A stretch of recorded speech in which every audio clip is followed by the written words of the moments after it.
How dependent the United States really is on Canada. Why each refusal makes Canada stronger instead of weaker. How the trade agreement review is turning into a chess match, where Carney holds more pieces than anyone in Washington expected. And why the United States walking away from this deal would hurt American workers, American consumers, and American manufacturers far more than anyone in the Trump administration wants to admit. But before we dive into this story, if you appreciate in-depth analysis like this, hit that like button and subscribe to stay informed on the stories that truly matter. So, what are these 5 demands? United States Trade Representative Jamieson Greer stood before Congress and laid out exactly what Washington wants. No guessing, no rumors, a clear public list of conditions Canada must meet for the trade agreement to be extended for another 16 years. Demand number 1, dairy. The United States wants expanded access to Canada's dairy market. Right now, American dairy producers can ship limited volumes into Canada tariff-free. Anything above that cap gets hit with tariffs between 200 and 298%. Greer called Canada's supply management system unfair, said it restricts American producers from competing on equal footing. Carney's response came the very next day. Supply management is not on the table. Period. Full stop. He answered the question in French, a deliberate signal to Quebec where the dairy industry employs thousands of families and the supply management system is politically sacred. Canada passed legislation in June that made this commitment permanent, not a promise, a law. Greer can demand all he wants. The door is legally locked. Demand number 2, digital media. The Online Streaming Act brought Netflix, Spotify, YouTube, and every other streaming platform under Canadian broadcasting rules. They have to invest a percentage of their revenue into Canadian content. The Online News Act requires platforms to pay Canadian publishers when they link to or republish news stories. Greer called both laws discriminatory against American tech companies, said they create barriers that hurt United States digital service providers. Canada's position is simple. Those laws protect Canadian culture, Canadian voices, Canadian journalism. They exist because without them, American platforms would flood Canadian markets and drown out domestic content entirely. Carney has shown no willingness to touch either law because dismantling them would mean surrendering cultural sovereignty to Silicon Valley. That is not a trade Canada is willing to make. Demand number 3, provincial alcohol bans. Several Canadian provinces banned American beer and wine in direct retaliation for Trump's tariffs. Ontario, British Columbia, others joined. Greer wants those bans lifted as a condition of extending the agreement. Here's the thing Washington missed. Those bans exist because Trump imposed tariffs first. Remove the tariffs, the bans disappear. But Greer is demanding Canada remove the bans while the tariffs stay in place. That's not a negotiation. That's a demand that Canada absorb punishment without fighting back. Carney is not going to agree to that. The bans stay until the tariffs come down. Demand number 4, government procurement. Greer flagged what he called discriminatory procurement measures in Ontario, Quebec, and British Columbia. Provincial governments buying Canadian products instead of American ones. Greer wants those policies changed, but procurement rules are not a trade violation. Every government in the world buys domestically when it can. The United States does it constantly by American Act, Made in America requirements on military contracts. Federal procurement preferences for domestic suppliers on everything from steel to software. Washington demanding Canada stop buying Canadian while maintaining its own by American policies is not a legitimate trade grievance. It's hypocrisy dressed up as a negotiation demand. Demand number 5, energy policy. Greer raised Alberta's treatment of electrical power distribution providers in Montana. The allegation is that Alberta's grid operator favors in-province energy generation over cross-border imports from the United States during certain periods. Alberta's utilities minister rejected the claim entirely, said there's no differential treatment But the bigger energy story runs in the opposite direction. The United States imports roughly 3.88 million barrels of Canadian crude oil every day. 23% of American refinery feedstock comes from Canada. GF Coast refineries were engineered specifically to process Canadian heavy sour crude. New England states depend on Canadian electricity to keep the lights on during winter peaks. The energy relationship doesn't flow one way, it flows both ways. And Canada's share of that flow is irreplaceable. Why refusing everything is the smartest move. Here's what most analysis gets wrong about this situation. Everyone assumes that saying no to five demands weakens Canada's position, makes Canada look uncooperative, gives Trump ammunition to threaten withdrawal. But Carney isn't just saying no. He's saying no while holding cards that Washington needs desperately. Think about what each demand actually reveals. Trump wants dairy access expanded. That means American dairy producers are struggling to compete in global markets and need Canadian consumers to make up the difference. Trump wants digital media laws changed. That means American tech companies are watching billions in revenue disappear because Canada requires local investment. Trump wants procurement rules changed. That means Canadian governments are successfully keeping money in the domestic economy instead of sending it to Washington. Every single demand is an admission that Canada is doing something right, something that benefits Canadians at the expense of Americans. JIRA just published the list of Canadian policies that are working, and Carney's job is to protect every single one of them. The demand list stopped short of the biggest issue in North American trade, automobiles. And that silence tells you everything. The North American auto industry is deeply integrated across the border. Canadian factories build components that go into American trucks. American factories build engines that go into Canadian sedans. Supply chains cross the border dozens of times before a finished vehicle rolls off the assembly line. Major automakers testified before Congress that the trade agreement is essential to their operations. The American Automotive Policy Council, representing the Detroit Three, said the agreement accounts for tens of billions of dollars in annual savings through regional integration. General Motors President Mark Ree said the supply chains go through all three countries and the complexity is enormous.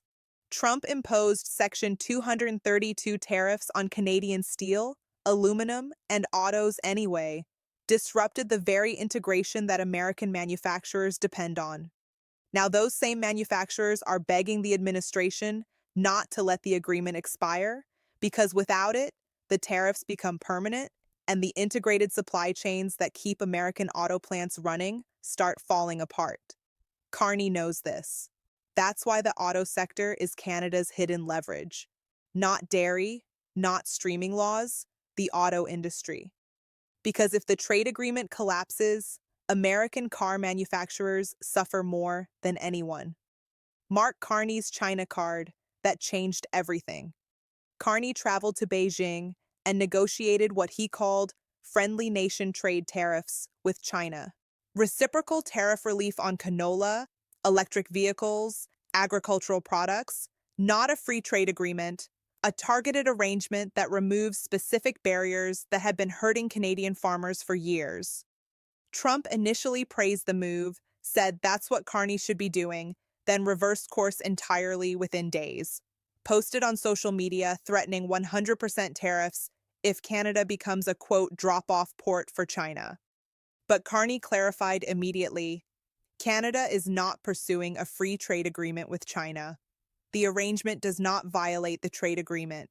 It does not trigger the China clause that would allow the United States to terminate the deal. Dominic LeBlanc, Canada's trade minister, spoke directly to Jameson Greer and confirmed exactly what the arrangement is and what it isn't. Greer understood the real impact of the China deal is not about canola or electric vehicles. It's about proving that Canada can build trade, relationships outside the United States, that Canadian farmers have options, that Canadian exporters are not permanently dependent on American markets for survival. Every alternative trade route Canada builds makes it easier for Carney to walk away from a bad deal with Washington. Three options on the table starting in July extend for 16 years, withdraw entirely, or trigger annual reviews that keep negotiations going until the agreement expires in 2036. Most analysts assume Canada will accept whatever deal Washington offers because the alternative is worse. But that assumption was built on the old Canada, the Canada that sent 75% of exports to the United States and had no alternatives if Washington pulled the plug. Carney's Canada is different. The China arrangement creates agricultural export routes to the world's second largest economy. European partnerships are expanding. The BYC Canadian policy redirects $70 billion to domestic suppliers. Critical minerals give Canada leverage that didn't exist 5 years ago, because the United States desperately needs them to compete with China in clean energy and artificial intelligence. If the agreement doesn't get extended, annual reviews begin. That creates a decade of rolling uncertainty. But uncertainty hurts American businesses just as much as Canadian ones. The American companies that testified before Congress about how essential the agreement is, they're the ones who panic most when the deal looks shaky. Nearly 150 United States industry leaders told Congress the agreement must continue. Steel producers, automakers, energy companies, agricultural exporters, all of them watching Greer's demands and quietly hoping Canada doesn't actually refuse everything. But Canada is refusing everything. And the American business community is the first group that will pressure the Trump administration to come back to the table with reasonable terms. Before the demands were even published, Carney traveled to the World Economic Forum in Davos and delivered a speech that rewrote the conversation about middle powers and economic coercion. He warned that smaller nations should never accept economic subordination from larger powers, said that if you're not at the table, you're on the menu. The audience stood and applauded. European leaders praised the speech publicly. Journalists called it the most significant address by a Canadian leader in a generation. Trump's Treasury Secretary, Scott Bessent, responded within days, called the speech virtue signaling to globalists, said Carney rose to power on an anti-American, anti-Trump message. And that's not a great place to be when you're negotiating with the largest economy in the world. But Bessent missed the point entirely. The Davos speech wasn't about antagonizing Washington. It was about building coalitions, creating a network of middle powers that share the same concern about economic coercion from great powers, Canada, Europe, the Indo-Pacific, all listening to the same message or looking for alternatives to dependence on a single dominant trading partner. Why Trump's own team knows the deal matters. Here's the contradiction at the heart of Washington's position. Trump calls the trade agreement irrelevant, said it offers no real advantages to the United States, called it transitional, suggested it may have served its purpose. But Greer told Congress that the United States exported $960 billion worth of goods and services to Canada and Mexico under the agreement. The exports rose 56% since the agreement took effect. That the overwhelming consensus from American business and labor groups is that the agreement should continue. You don't spend months laying out conditions for extending an agreement you genuinely believe is irrelevant. You don't send your trade representative to Congress with a detailed list of demands if you plan to walk away from the table. Trump is posturing, playing the role of the tough negotiator who doesn't need anyone. But the data tells a different story. The United States needs this agreement, needs Canadian resources, needs Canadian auto parts, needs Canadian energy, needs Canadian critical minerals. Greer's demand list is not a list of things Trump wants Canada to give up. It's a list of things that reveal exactly how much Washington needs Ottawa. And Carney is reading that list very carefully. Trump invited Carney to join his Board of Peace initiative for Gaza, then withdrew the invitation publicly on social media after the Davos speech, posted a formal letter uninviting Canada called the Board, the most prestigious assembly of leaders ever. The snub made international headlines. Exactly.